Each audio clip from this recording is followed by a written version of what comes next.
NBA trade deadline. More dead than line. Discuss amongst yourselves. Also, who's a good boy? Who's a good boy? Oh, this is in Italian? Chi un bravo ragazzo? Chi un bravo ragazzo? Come on, guys. Speak Italian. I know. That's your moment. It's Around the Horn, the show of competitive banter. Here's Tony Reale. The question was whether Chicago or Indy would be willing to trade Jimmy Butler or Paul George. The answer was no. Big moves of the trade deadline never happened, national panel. Bill Plaschke, we'll start with you. Did any one team miss out by not pulling the trigger, or did wiser heads prevail here? I think the Boston Celtics missed out huge by not pulling the trigger. They're within 3 games of Cleveland in the East. I think if they could have gotten Paul George, and I'm sure they could have for that first-round draft pick, that number 1 pick they have, or potential number 1 pick they have, they could have challenged and probably dethroned the Cavaliers in the East and gone to the finals. This is a one shot they. This is their one shot they had. They don't realize how close, how hard it is to get this close. The Cavaliers with Love hurt, they're a little vulnerable right now. Boston's that close. Paul George, I know he'd only be an 18-month rental. I understand that, but this would have put them over the top this year and next year. And now I don't think they have a chance. Now Sarah, do you agree with Bill there? Right to the finals. Yeah, I absolutely think it's the Celtics who missed out. Here's why. They've sort of been gaming the system in a way that's worked out so well that they now have this abundance of draft picks. But the window's starting to close, particularly on that Nets pick. So if they don't make good on it in a way that they can use right now, then you run the risk of not getting the most out of it. So they do it now while the Cavs are weak and while they have an opportunity to capitalize, and it looks great. They wait too long, and they end up wasting the way they've gamed the system so far. Isola, let's talk about the Celtics specifically then. Last year, they didn't trade those picks. You saw what they did in the draft. This year, Paul George may be available. Jimmy Butler may be available. Did the Celtics blow this?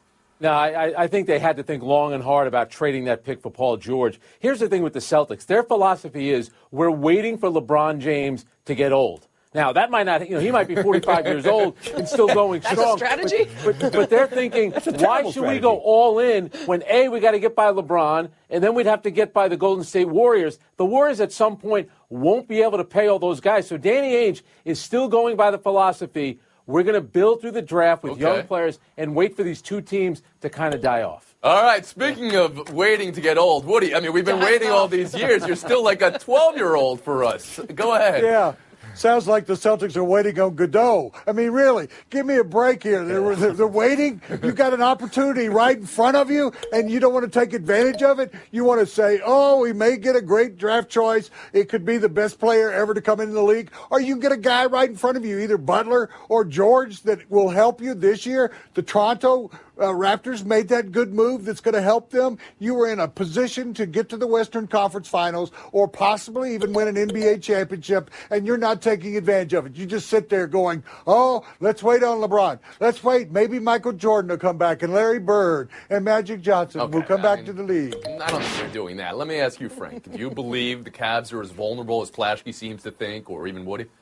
Well, like Bill said, Kevin Love is out, and you don't know what he's going to be like when he comes back from knee surgery. Same thing with J.R. Smith coming back from hand surgery. Toronto's going for it because Toronto made the deal for Serge Ibaka, and then today they made a deal for P.J. Tucker. So clearly they think with DeMar DeRozan and Kyle Lowry, our time is now, so they're going for it. Boston clearly doesn't believe their time is now. Remember, this group with Brad Stevens, they've never won a playoff series yet, so there's still a lot of steps they have to take. Yeah, I do think that the Cavs, the East is weaker than it's ever been because the Cavs are not as dominantly, above everybody else. But I think it's interesting that we're just looking at how the East is going to react to the Cavs when the Warriors are still sitting there. And so unless everyone's using the until the best players die off strategy, they're still going to be in trouble when they get to the finals, even if they do get past the Cavs. Okay, but that's getting to the finals. As Isola just said, this Celtics team hadn't even won a playoff series. Plaschke, let's go to Los Angeles for you here, because the Lakers were involved earlier this week, Magic's first day, did the huge Lou Williams trade. But then also, they had Paul George in the past, people seem to link him to Los Angeles. And I know a trade today would have been difficult. How do you view their future here and why they weren't active today specifically. I am thrilled they were not active. In fact, the reason Magic was so hastily put in his position earlier this week was because management was worried that the previous Bus and Kupchak would have made a deal for somebody and gave up some of the young kids just to try to salvage this season and save their jobs. His mandate is not to trade the kids. His mandate is to see what they have. They think they can get Paul George in free agency. They think they can get other players with Magic now in charge in free agency. They want to see what they have first. They didn't want to react rashly. Good for the Lakers. Woody? Yeah, so the old regime was basically run out of office because they didn't get Boogie Cousins. So Magic was brought in to do something dramatic, make a big splash, and this was a splash. Tyler Ennis, give me a break. At least try and do something to show the people in La La Land that you're Magic, or you're here, and you're going to perform Magic. Got to show us. No. Isola, you want to address that real quick after the horn? Well, they did something. They got a first-round pick for Lou Williams, so they're getting a first-round pick for a guy that's a backup on a bad team. The Lakers need to tank. They need to get one of those top 3 picks. And the word was that Paul George, like Bill mentioned, in a year and a half, he might want to go to L.A., so Magic might be sitting in a pretty good position right now. Isola's sitting in a pretty good position right now. We'll move on. Philly traded Nerlens Noel to Dallas. If it seemed like he was on the trade block the second they drafted him a few years ago, kind of was. The pick they traded him for is 1 to 18 protected. Have you ever even heard that before? And as for the process of this all, anybody want to guess how many minutes he played in total with Joel Embiid? 8. 12. 8. So I got to ask you, Woody Page, did Philly make the right move in moving away from Noel here after knowing that he barely played with Embiid and they got a pick that's not going to be in the top 18? No, I mean, they took the first Noel and turned it into 2 second-round draft choices. I mean, really? Give me a break. I mean, here they had trust the process. I mean, really, for the last 3 or 4 years, we've been waiting for them to accumulate all of these assets. And what are they doing? Trading them away for more draft picks, more draft picks. How long are we going to trust this process? No, he didn't really get an opportunity there. What they've done is put the Mavericks in that chase for the 8th spot in the Western Conference, which has become very valuable now. Everybody's chasing the Nuggets. They went out and got Roy Hibbert, and I really like him as a player 5 years ago, but I just think it's a case of Philadelphia just thought they had too much and they keep getting rid of it. I thought Okafor was the right guy to move and get yourself a real asset. Sarah Spain? Yeah, the process is starting to feel like that, life's not about the destination, it's about the journey. Well, we're still on the process, and it eventually has to get to somewhere, right? Because they started winning a couple games, and we're like, oh, here they are, building on the process. And now they're just selling again. Listen, this is a guy that, like you said, only 8 minutes together on the court with Joel Embiid, so you never get a good idea of how they play together. And let's say you've already decided they're not going to play well together. You can at least use them as an insurance policy for Embiid, who is consistently getting injured. So you keep one of the best defensive big men in the league, and you've got him to play either alongside Embiid and give him more time for that, or you get them to play happened too when he's soon out. for you, even though he'd been on that trade block. Frank, he'd been on the trade block for 2 or 3 years, correct? And he wanted to be on the trade block, and it's amazing. Ben Simmons, Nerlens Noel, Okafor, Embiid, they never played together. So they keep bringing in all these guys. Nobody ever plays. I'll say this for Dallas. Dallas does a very good job developing players, and I think Nerlens Noel going there will be good for him. And remember, Andrew Bogut is going to get his contract bought out. He could end up in either Boston or Cleveland. So good day, mate, for Andrew Bogut. He's going to be back in the playoffs and on a pretty good team. Good day, mate's getting a mute. How about you, Flashkey? Great move for Dallas. They start the first post Dirk Nowitzki era begins now with Noel, and I can't believe that Philly couldn't get more for a former number 6 overall draft pick, 22 years old. We have no idea what he's got in store. I can't believe they couldn't have held out, waited till the summer, figured something out. They're not getting hardly anything for him. Second round draft picks, almost nothing in the NBA. You believe you can make an assessment 8 minutes into guys playing together, whether they can play together? I mean, they know what they have. Are we still talking about basketball or no? All right. Sarah Spade. That's a mute right here. Frank, last word. Well, they tried to trade Okafor at the deadline. Remember, he almost went to New Orleans. But are we ever going to see Ben Simmons out on the court with Joel Embiid and maybe Okafor? During the offseason, Okafor will be traded. He'll be the next guy on the way out. When's that happening? This is the next deadline. Trade deadline, yeah. Frank, you went backwards in the second topic. How does that happen? Trade deadline over. We have to say goodbye to 2 more things. The Thunder traded Cameron Payne He was in the McBuckets Todd Gibson deal in Chicago. This is what you're getting, Sarah. But happy trails to Russ's dance partner. And also an end to emoji season from Isaiah Thomas. Little hand waving goodbye, peace sign, monkey covering eyes, bowl of rice. Dougie McBuckets could dance. Stick around, buy or sell is next, and Woody Page is in the lead. How did that even happen, Woody?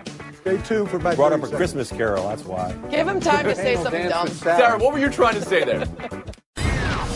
Buy or sell. Pay attention to the clock. Gillen. How great was this? Getting you excited for March Madness a month early. Syracuse over Duke at the buzzer. I'll take your bait, Frank Isola. You tweeted last night Maryland never storms the court when they beat Duke. I forgot about that one. Wow. Yay. That was 4 years ago, Isola. You're in the negatives now. All right, for Syracuse, here we go again on our own, going down the only road we've ever known with them. They're 17-12. They're bubbly. Bill Plaschke, you buying last night's win as a tournament clincher for them?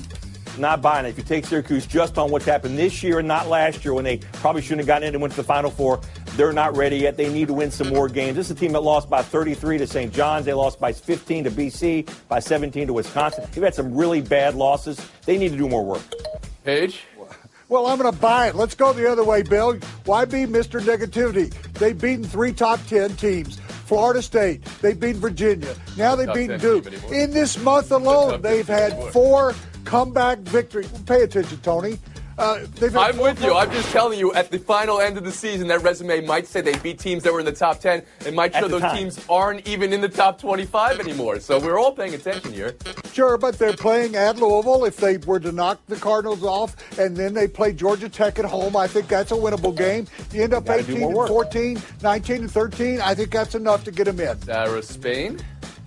I'm selling this as a clinch, which is what you asked, because they were on a 3-game losing skid. They won this game by a last-second shot, and then they play Louisville Sunday. So change that, and you could be looking at a 5-game losing skid instead. There's so much more that has to come. And if you look at the top 10 teams this year, they are so up and down that in the end, the wins that they have gotten that we think mean so much may not end up meaning that much. And then they might not have the record to back it up. So you're selling this then as a clinch in the tournament now. And how about you, Isola? You know, that shot conjured up images of Pearl Washington beating Boston College with a half-court shot. As a wee little kid, I was actually at that game. That game last night, it's a signature moment for them. It doesn't get them in the tournament. They lost to all their old Big East teams, UConn, Georgetown, St. John's. None of those teams are getting in the tournament. Syracuse needs at least one more win and then a win in the ACC tournament. Buy or sell 2. Jameis Winston to 3rd through 5th graders at Melrose Elementary in Florida. All my boys, all my young boys stand up, man. The ladies sit down. But all my boys stand up. We strong, right? We strong, right? Okay, all my boys, just tell me one time. I can do anything I put my mind to. A lot of boys don't supposed to be soft-spoken. You know what I'm saying? One day y'all gonna have a very deep voice like this. Right now y'all talking like this, but one day y'all have a very, very deep voice. But the ladies, they supposed to be silent, polite, gentle. But my men supposed to be strong. He has acknowledged he used poor choice of words there, Sarah Spain. How should this be considered?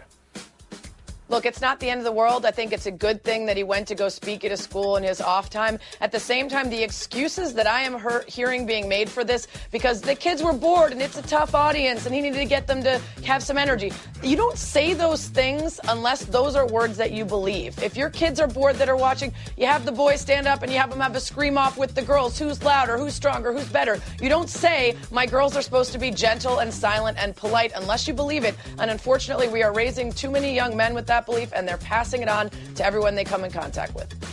Frank Isola? Yeah, he was addressing a couple of kids that looked like they might have been sleeping during his talk. So he was the message was directed at the boys, but you can't say that about the girls in the class. To his credit, he did apologize. He knows that he said the wrong thing. It was totally out of line what he said.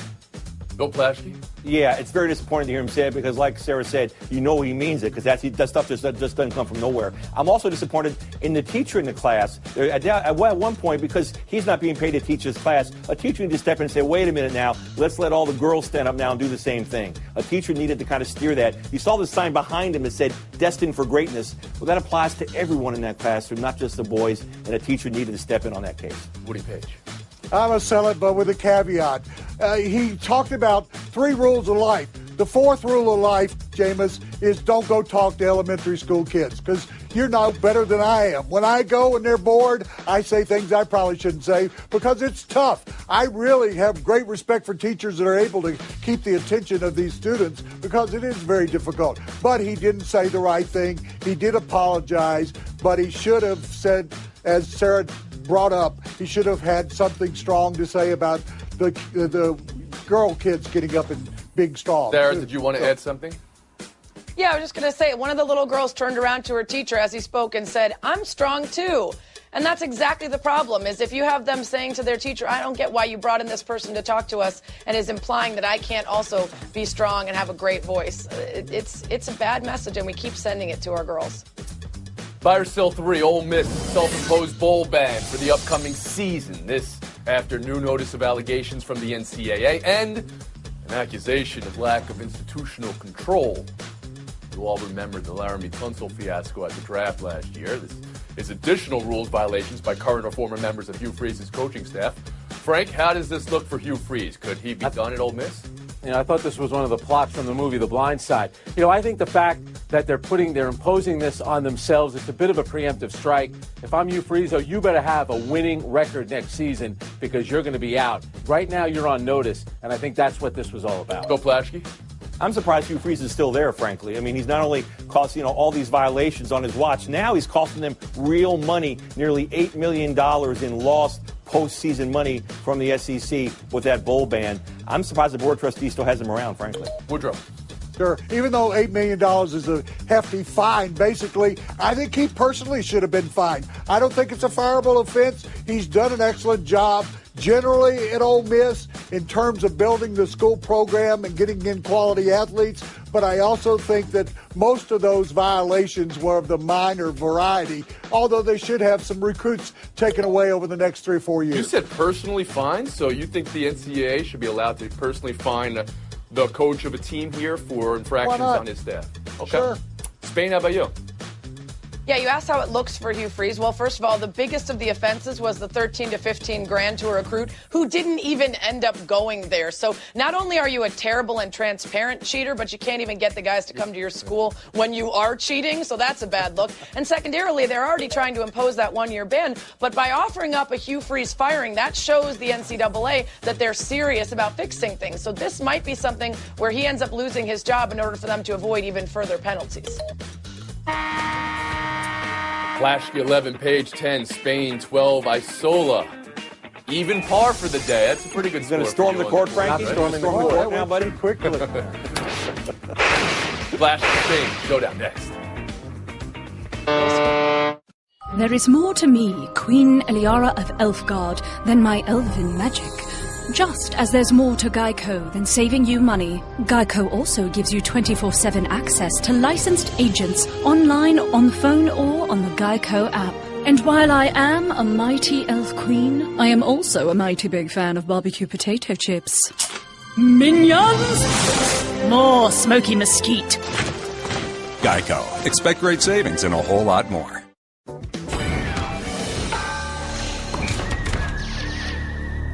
I've always said this was the classiest place in college basketball until I met a fan on the way out. I take it from the students all the time. You expect it from students. But from an adult and then turns his back on me like he's a coward. And he is a coward. I mean, he has to take it. We all know what coaches put up with typically from opposing fans. Not knowing specifics here, Bill Plaschke, do you wonder if Pitino's reaction went too far? It definitely went too far. I'm not wondering that. The guy makes $5 million a year. Fans can yell at him. That's what happens in every other sport, every other manager and coach. And, they all get yelled at. They all get heckled. You're getting paid to take it. Be an adult and walk out. Yeah. If anyone knows from class, it's clearly Rick Pitino, right? So he should be the one telling us where the classiest places in college sports are. Down, I think diners are usually a class. Okay, all I'm saying is if I'm that guy, then I've got better things to yell than USUCK. All right, so there's no magic word here. He can't react like that to anything. I hear what you're saying. Nope. It's really tough to talk about class and then bring up something that's not so classy there. We'll move on. Showdown 2. The Bears hoping the trade market for Jay Cutler will heat up. But here's a report that Jay Cutler is considering retirement. Sarah, you are familiar with his oeuvre. He's 33 going on 34. But there's any number of teams that needs a quarterback starter or backup coming up. What makes sense for Cutler, Sarah? Yeah, to me, it made sense to be a starter. And while we like to fill in narratives based on bitter beer face and whatnot, he contains multitudes. He's an interesting cat, and I could see him saying that he has the ego to be a starter, and otherwise he'd rather go off and hang out in Malibu. I think the biggest thing for him has got to be he has to wonder what it's like someplace else other than Chicago. He has to want to try something new, something different. He'll make a lot of money if he makes it. He's still a young man. He's going to keep playing. He has multitudes going to Spain. Showdown 3. Dog, winning, bike race. Told you before, we know nothing about this except the commentating in Italiano. So, Guglielmo Plaschi is un bravo ragazzo, cane cattivo.